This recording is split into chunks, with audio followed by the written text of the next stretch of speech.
Alright, Chase Lehocky here, Blue Futon, movie 3 of 4 for the day.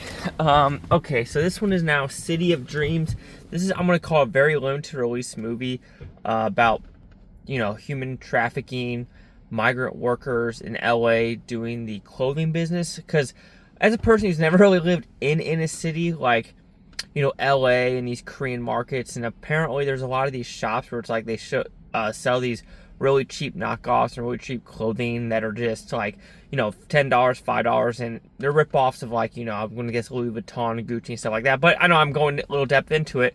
But this is about, one child making these clothes and kind of standing up to the people that are keeping them imprisoned.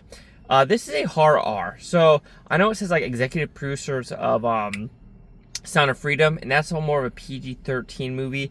Now, this has the blood. This has some pretty violent imagery in this film.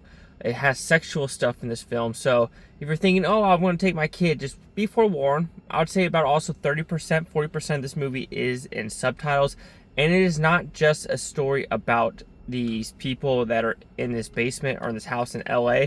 It's also the cop storyline of like what they're trying to do and the corruption with the DA's office in LA and how they really don't care about that, because they probably line their pocketbooks and there's corruption through and throughout. Because I'm gonna guess there's a lot of money to be made in this.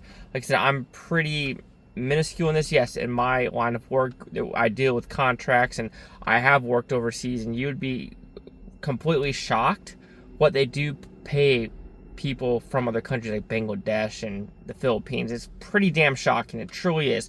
And so, yeah, there's things like that. As a movie experience, though, some imagery is hard to watch.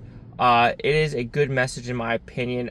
I know I've seen some reviews on it saying, like, it disenfranchises the Latino community, but you're just thinking, like, if this is a true story and it's not purposely doing stereotypes, then it's, it's not, downing anyone.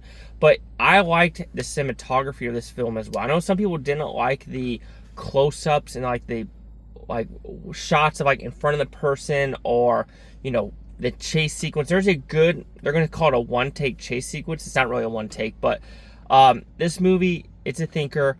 It's a thinker, but I do recommend it if you just want to see the underbelly of just messed up shit around the world. And I understand that the guy at the very end says to make this never happen again. Unfortunately, that will never happen, because there's always going to be evil people in the world.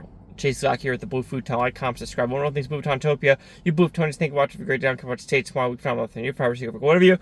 Last one, Sling shot. Let's get this going.